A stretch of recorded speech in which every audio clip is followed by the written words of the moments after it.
started 2018 in Kigali. Then we went to different nations. Thankful to the leadership of Uganda. Give me this grace to speak the servants of the Lord. Thank you for giving me this opportunity. Even though communication is hard sometimes,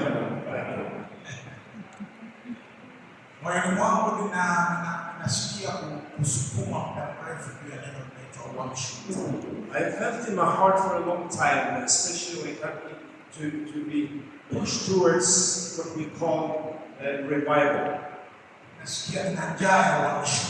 And I feel a hunger myself for revival. And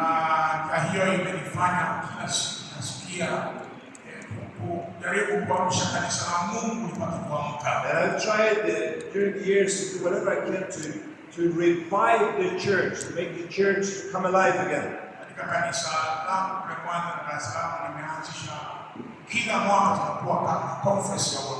And in the churches I'm leading in Dar es Salaam, we have every year conferences that is focusing on revival. And I feel that we really need revival. And I believe that it is today's great need, revival. And I believe it's today's agenda. Why is it an important agenda for today? Why is it a need of today? If we examine ourselves and if we evaluate ourselves, and if I talk especially to us from Africa,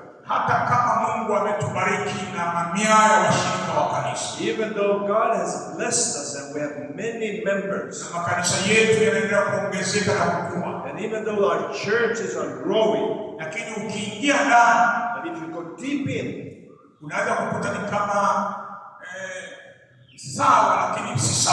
you can see it's okay, but somehow also it's not very okay. There's some kind of religiosity that is not very much on fire. There is no fire. And it's somehow in between. It's not warm or it's not cold either.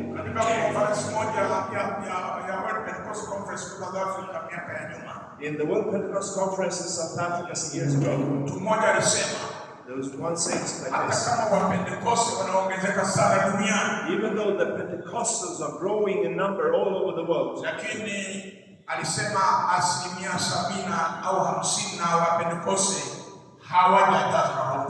said that 50% or even more are not even baptized by the Holy Spirit.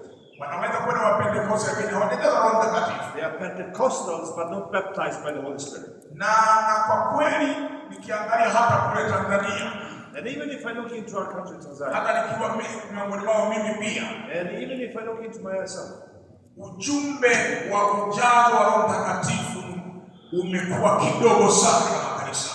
are not talking that very much, or we're not preaching that very much about the baptism of the Holy Spirit. We are preaching about healing and other blessings. But if you really evaluate, it's like we're going down. When I was still a young man, I was invited to my Pentecostal churches in Kenya, and we were on fire. It was fire. It was fire.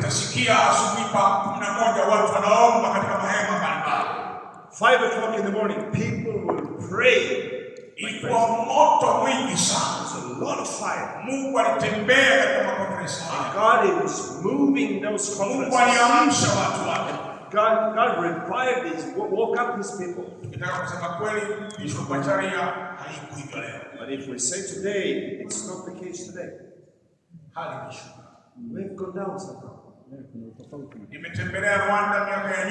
I've been to Rwanda years back. Before the wars, it was a fire. We will pray. In the houses, along the streets, everywhere. And during that time, they were not even allowed to have outdoor meetings. But through the prayers in the houses of the believers, God was moving, a lot of people came up. And the church was growing. And the Holy Spirit came and filled these people. But if you examine today, it's not the case. Go to Tanzania, it's the same. I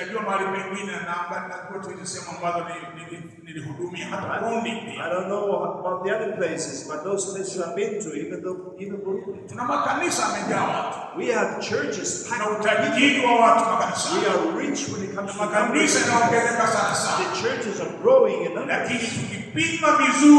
But if we really examine, the Pentecostalism, in its true sense, has gone down. We are not filled by the Spirit in the same way. The gifts of the Holy Spirit, we don't see it in the same way.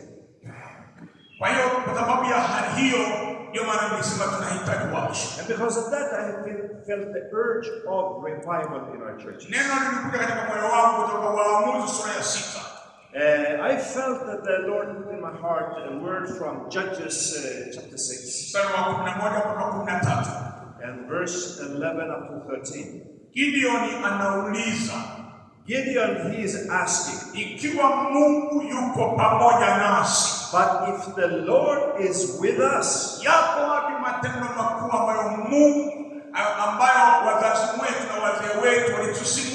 where are all his wonders that our ancestors told us about? That God, that Lord was moving with our ancestors. Why don't we see the same things today? Why don't we see his power in our lives in the same way today? Gideon,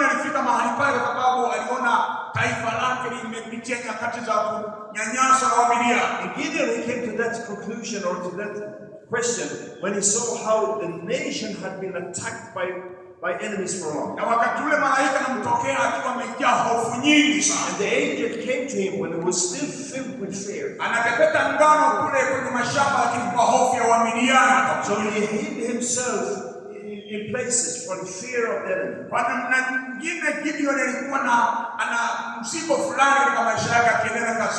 So Gideon, he felt an urge and a burden in his heart, although he was afraid. So when the angel came to him, and the Lord said, the Lord is with you, almighty warrior. And then he said, but if the Lord is with us, where are all his wonders that our ancestors told us about? Where is his power? Where are the Holy Spirit gifts? Where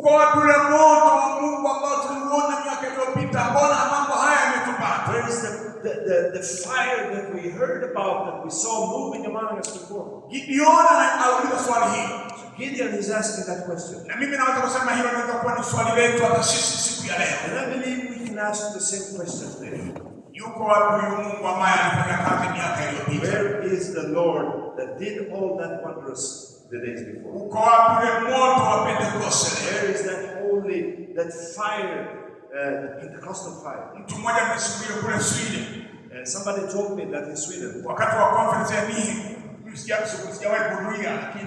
conference kubwa alikuwa anafanya. In that conference in Copenhagen, I had never been there. I heard about it. Na nilisikia siku ya Ijumaa ilikuwa ni mahubiri yenye moto ili watu wajitoe kwa kumtumikia Bwana. And I heard that Fridays were a special day for missions. They were preaching about missions, and God called people, and they were sent out from that conference. Na mtu mmoja akaniambia wakati ule watu wengi walienda kuombea kwa ajili ya kwenda kujitoa kwa ajili ya kwenda katika nchi za misheni kwa ajili ya kazi. Somebody told me that many people came to be prayed for because they were responding to the mission call. Sijui kama hiyo inaendelea, mimi sijui maana sijakuhudhuria hiyo conference. I don't know if that continues because I've never been there on Fridays anymore. Kwa sababu hiyo tunapoanza kutathmini na kujipima. So when we evaluate ourselves, tunahitaji, we can see that we need revival. Lazima tukubali kwamba tunahitaji maisha. We must just agree on we need revival. Yes. Na wakati mwingine hata ibada zetu makanisani, even our church services, zinaweza kuwa zimejaa utaratibu uliopangiliwa, lakini hakuna uwepo wa Roho Mtakatifu. We can have a good program that is very well planned, but there's no Holy Spirit. Na wakati mwingine tunataka kuleta praise team fulani ambayo itajaribu kufanya maigizo ya moto, lakini kwa kweli hakuna moto. And sometimes we invite praise teams and singers that kind of pretend they are on fire, but they are not on fire. Kwa sababu hiyo, because of that, we need revival. Tumepoteza, we have lost. Hatuko sawa sawa. We are not in a good state. Kwa sababu hiyo, moyo wangu umeshikwa sana miaka hii. Tunahitaji so my heart is crying, we need revival. Moto wa Roho Mtakatifu tena kuanza kuwaka katika makanisa yetu. We need the fire of the Holy Spirit to burn in our churches again. Kwa Tanzania nilisema mara kadhaa. I have been saying Tanzania many times. Kama tunapoteza moto, if we lose the fire, na nimewaambia hata wa Pentecost wa kwetu na mahali pengine pia. I have told our Pentecostals there and even in other places. Sisi wa Pentecost hatuna hatimiliki ya Roho Mtakatifu. We as Pentecostals, we are not owning the Holy Spirit. Roho Mtakatifu anaweza kuanza kufanya kazi mahali pengine. The Holy Spirit, sio mali yetu.